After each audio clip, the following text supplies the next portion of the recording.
ہونے والے افراد کے لیے وزیر اعظم اپلیکیشن پورٹل کا اجرا آج ہونے جا رہا ہے۔ جو سب سے مجبور ہمارے لوگ ہیں، پہلے ہماری کوشش یہ تھی ان تک پہنچے، اس کے لیے ہم نے احساس کیش پروگرام شروع کیا، اور احساس کیش پروگرام کی میں ڈاکٹر ثانیہ اور ان کی ٹیم کو خاص طور پہ اس لیے مبارک دیتا ہوں اور خراج تحسین اس لیے پیش کرتا ہوں کہ اس طرح کا پروگرام کی کوئی مثال نہیں ہے کہ اتنے تھوڑے وقت پہ اتنا زیادہ پیسہ اتنے زیادہ لوگوں کے اندر بانٹا گیا۔ اب تک 81 ارب روپیہ بانٹا گیا، تقریباً 3 ہفتے میں 81 ارب روپیہ، اور یہ 68 لاکھ خاندانوں کے بیچ میں بانٹا گیا۔ اس کی پھر سے میں ریپیٹ کرتا ہوں، کہیں مثال نہیں ہے کہ اتنے تھوڑے وقت پہ اتنا زیادہ پیسہ، اور یہ اس طبقے کے پاس کیا ہے جو کہ سب سے زیادہ مجبور طبقہ ہے، غریب طبقہ۔ اب یہ جو دوسرے ہیں، ابھی تو احساس کیش پروگرام چلتا رہے گا، لیکن یہ جو اب آج میں اناؤنس کر رہا ہوں یہ ان لوگوں کے لیے جو کہ کوئی نوکری کر رہے تھے، کوئی ریسٹورینٹ میں کام کر رہے تھے، کہیں مزدوری کر رہے تھے اور وہ بے روزگار ہو گئے کرونا وائرس کی یہ لاک ڈاؤن کی وجہ سے۔ تو ان لوگوں کے لیے جو بھی بے روزگار ہے، ہم آج آپ کے سامنے ایک ویب سائٹ کا ایڈریس دے رہے ہیں، اناؤنس کر رہے ہیں ایک ویب سائٹ، اس کے اوپر آپ کوئی بھی رجسٹر کر سکتا ہے، لیکن اس کو یہ ثابت کرنا پڑے گا، کوئی کہیں بتانا پڑے گا کون سے کس کے لیے وہ کام کر رہا تھا اور کب سے وہ بے روزگار ہوا ہے، صرف یہ اسے بتانا پڑے گا اس ویب سائٹ کے اوپر۔ اور ان کو جس طرح ہم نے یہ احساس کیش پروگرام کے ذریعے لوگوں کو پیسے پہنچائے ہیں، اسی سسٹم کے تحت ہم آپ کو بھی پیسے پہنچائیں گے۔ لیکن پھر سے میں ریپیٹ کرتا ہوں کہ آپ کو رجسٹر کرنا پڑے گا ویب سائٹ پہ، اس کا ایڈریس آپ کے سامنے آئے گا، ابھی ڈاکٹر ثانیہ وہ آپ کو سامنے وہ بتا دیں گے ایڈریس، اس کے اوپر آپ رجسٹر کریں گے۔ ہمیں یہ بھی احساس ہے کہ ہر کسی کو ویب سائٹ کے اوپر اپنا نام اندراج کرنا نہیں آئے گا، تو اس کے لیے میں ریکویسٹ کروں گا کوئی اسٹوڈنٹس ہوں، کوئی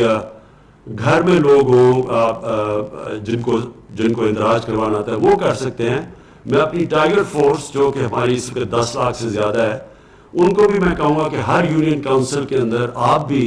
اس طرح کے مستحق لوگوں کو جو بے روزگار ہوئے ہیں آپ ان تک پہنچیں اور آپ بھی اندراج کروائیں ان کا جو بھی ان کا جو آئی ڈی کارڈ اور جو ریکوائرمنٹس ہے، اور پھر ہم جو بھی رجسٹر ہوں گے نام، ان کو اسی طرح ہم ایک سسٹم کے ذریعے ایک اسکروٹنائز کروائیں گے، جس طرح کے جو احساس پروگرام کے اندر لوگ اپنے آپ کو رجسٹر کرتے ہیں، جس طرح ان کو ہم اسکروٹنائز کرتے ہیں۔ ہمارے پاس پورا سسٹم ہے، نادرا کا ڈیٹا بیس ہے، اس کے تھرو تو ہم پوری طرح پھر چیک کر کے اور جو بھی کوالیفائی کریں گے ان میں سے ان کو ہم ڈائریکٹلی پھر کیش پہنچوائیں گے، جس طرح کہ آپ نے یہ احساس کیش پروگرام کے ذریعے یہ جو 81 ارب روپیہ کیش پہنچا ہے۔ اب جو بھی اور میں پہلے تو سب کا شکریہ ادا کرنا چاہتا ہوں کہ جتنے لوگوں نے آج تک مجھے پیسے یہ میرے فنڈ میں prime minister corona relief fund میں پیسے دیے، میں آپ کا سب کا شکریہ ادا کرنا چاہتا ہوں۔ میں آپ کو یہ پھر یقین دلوانا چاہتا ہوں کہ یہ جو بھی آپ پیسہ دے رہے ہیں یہ سارا ٹرانسپیرنٹ طریقے سے یہ آپ کے سامنے بتایا جائے گا یہ کدھر خرچ کیا گیا، یہ خود میں اس کو مانیٹر کر رہا ہوں کہ یہ واقعی ادھر ان لوگوں تک جا رہا ہے، یہ سارا اس سب پیسے کا آڈٹ ہوگا، قوم کے سامنے اس کی پوری میں تفصیلات بھی دوں گا۔ یعنی جس طرح میں نے آج تک شوکت خانم کے لیے پیسے اکٹھے کیے یا نمل یونیورسٹی کے لیے، یہ ساروں کے لیے ہماری آڈٹ ہوتی ہے، رپورٹ ٹرانسپیرنٹ ہوتی ہے، پبلک کوئی بھی چیک کرنا چاہے کہ وہ پیسہ کدھر گیا وہ پبلک کو بتاتے ہیں، اور خاص طور پہ ڈونرز کو ہم بتاتے ہیں کہ ان کا پیسہ کدھر گیا۔ تو اسی طرح یہ ایک بڑا ٹرانسپیرنٹ قسم کا سسٹم ہم لے کے آئے ہیں۔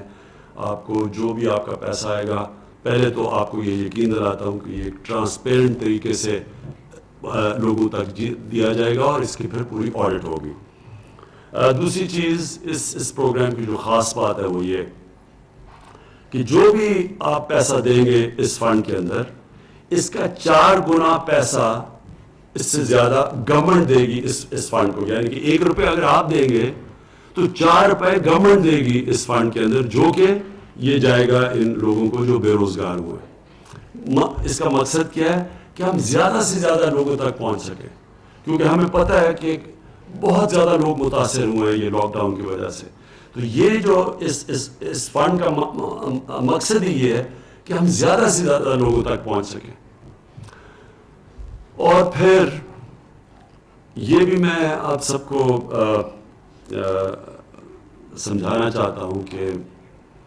ہم جو بھی کر لیں، جتنے زیادہ لوگ متاثر ہوئے، مجھے افسوس سے کہنا پڑتا ہے کہ ہم وہاں تک نہیں پہنچ سکیں گے۔ کوئی بھی ملک کے لیے مشکل ہے آج تک، امیر ملک بھی آج کل کے کرونا کے لاک ڈاؤن کے جو اثرات ہیں ان کی وجہ سے وہ بھی سمجھتے ہیں کہ وہ ہر انسان تک نہیں پہنچ سکتے جو متاثر ہوا ہے۔ لہٰذا ساری دنیا کے اندر اب کوشش ہے کہ کاروبار شروع ہو۔ امیر ملک بھی اب کاروبار اپنا شروع کر رہے ہیں۔ نیو یارک جیسی جگہ جدھر ہزار لوگ دن میں مرتے رہے ہیں، جدھر میرے خیال میں کوئی 20,000 سے زیادہ لوگ مر چکے ہیں، انہوں نے بھی فیصلہ کیا ہے کہ انہوں نے کنسٹرکشن اپنی انڈسٹری کھول لی ہے۔ تو وہ کیوں کر رہے ہیں؟ کیونکہ وہ بھی یہ سمجھتے ہیں کہ یہ زیادہ دیر تک لاک ڈاؤن کوئی بھی نہیں رکھ سکتا، کیونکہ اس کے دوسرے اتنے منفی اثرات معاشیت کے اوپر اتنے زیادہ ہیں کہ وہ امیر سے امیر بھی گورنمنٹ لوگوں کا دھیان نہیں رکھ سکتی۔ تو لہٰذا ہم نے ایک تو پوری کوشش کی ہے کہ کنسٹرکشن کے اندر وہ ہم انسینٹیوز دیں اپنی کنسٹرکشن سیکٹر کو، جو کبھی بھی پاکستان کی تاریخ میں اس سیکٹر کو نہیں ملے۔ ہر قسم کی ہم ان کی مدد کر رہے ہیں، کیونکہ جتنی زیادہ کنسٹرکشن انڈسٹری چلے گی اتنے زیادہ لوگوں کو روزگار ملے گا، خاص طور پہ جو دیہڑی دار ہے وہ سارے لوگوں کو موقع ملے گا روزگار کا۔ تو اس لیے کنسٹرکشن انڈسٹری کو ہم پوری طرح کھول رہے ہیں اور انشاءاللہ پورے کو انسینٹیو بھی دے رہے ہیں۔ میں ریپیٹ کرتا ہوں، کبھی پاکستان کی تاریخ میں کنسٹرکشن انڈسٹری کو اس طرح کے انسینٹیوز نہیں ملے جو اب ملے۔ اس کے بعد ہم نے پوری کوشش کی ہے کہ لوگوں کے اوپر کم سے کم بوجھ ان مشکل دنوں میں پڑے۔ تو میں آپ کو یہ بتانا چاہتا ہوں کہ جو ہم نے پیٹرول اور ڈیزل اور یہ کیروسین آئل کی جو ہم نے قیمتیں کم کی ہیں، یہ اس وقت ہم سارے بر صغیر کے اندر سب سے کم پیٹرول اور ڈیزل کی قیمت پاکستان میں ہے۔ میں صرف آپ کو یہ بتانا چاہتا ہوں کہ ہم نے 1 مہینے کے اندر 30 روپے ہم نے پیٹرول کی قیمت کم کی ہے۔ پہلے ہم نے 15 روپے کم کی تھی، اب پھر ہم نے 15 روپے پیٹرول کی قیمت کم کی ہے۔ تو 1 مہینے میں 30 روپے صرف پیٹرول کی قیمت کم کی ہے۔ ڈیزل کی قیمت پہلے ہم نے 15 روپے کم کی تھی، اب 27 روپے ہم نے کم کی ہے۔ تو پوری 42 روپے ڈیزل کی قیمت کم کی ہے۔ یاد رکھیں کہ ڈیزل وہ فیول ہے جو استعمال کرتے ہیں جو ہمارے یہ کسان اب کٹائی کا وقت ہے، گندم کی کٹائی کا، تو کسان بھی اس کو استعمال کرتے ہیں، ٹرانسپورٹ میں یہ استعمال ہوتے ہیں۔ اس کا اثر ساری جگہ پہ جاتا ہے۔ تو جب 42 روپے ڈیزل کی قیمت کم ہوئی ہے تو میں آج سارے چیف سیکرٹریز کو میسج پہنچائی ہے کہ آپ اب اس کا فائدہ اٹھاتے ہوئے باقی لوگوں کو بھی کہیں، جو بھی کام مثلا فلاور ملز ہیں جو بھی ڈیزل کو استعمال کرتی ہیں، سب کی آپ ذمہ داری ہے کہ وہ بھی اپنی قیمتیں کم کریں، کیونکہ جب قیمتیں اوپر جاتی ہیں تو ساری قیمتیں بڑھا دیتے ہیں۔ اب اگر 42 روپے ڈیزل کی قیمت کم ہوئی ہے تو اس کا مطلب ساری چیزوں کی اب قیمتوں کو نیچے آنا چاہیے اور عام لوگوں کی آسانی ہونی چاہیے۔ کیروسین آئل 1 مہینے میں ہم نے پہلے 15 روپے کم کیا، اب 30 روپے کم کیا، تو 1 مہینے میں 45 روپے ہم نے لیٹر کیروسین آئل کی قیمت کم کی ہے۔ تو اب اگر آپ دیکھیں کہ پاکستان کا مقابلہ جو صرف اس میں پیٹرول میں ہے، پاکستان کا 1 لیٹر پیٹرول 81 روپے کا ہے، ہندوستان کا 153 روپے کا لیٹر ہے، بنگلہ دیش کا 170 روپے لیٹر ہے، ڈیزل پاکستان میں اب 80 روپے لیٹر ہے، ہندوستان میں 126 روپے لیٹر ہے۔ سو اس لیے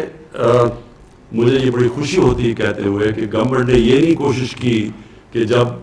تیل کی قیمتیں نیچے آئیں کہ ہم اور زیادہ اپنے پیسے بڑھائیں، ہم نے پوری کوشش کیا کہ عوام کے اوپر اب بوجھ کم کریں، اور جس طرح ہم نے یہ جو انسینٹیوز باقی بھی انڈسٹری کو دیے ہیں، جو حماد اظہر آپ کو بھی بتائیں گے کہ ہم نے کتنی انڈسٹری کو اب کتنے انسینٹیوز دیے ہیں۔ مقصد ہی سارا یہ ہے کہ جتنا انڈسٹری کو ہم انسینٹیوز دیتے رہیں گے، جتنی انڈسٹری اپنی کام کرے گی، اتنا زیادہ ہمارے لوگوں کو روزگار ملے گا۔ اور اصل اس وقت حکومت کا سب سے بڑا مسئلہ یہ ہے کہ ہم کس طرح اپنے لوگوں کو روزگار دیں، ہم کس طرح لوگوں کا بوجھ کم کریں، یہ جو کرونا وائرس کے لاک ڈاؤن کی وجہ سے ساری دنیا میں مسئلہ آیا ہوا ہے۔ حماد سے پہلے میں چاہوں گا کہ ثانیہ نشتر آپ کو ذرا یہ صرف یہ بتا۔ Subscribe now and press the bell icon. Never miss an update.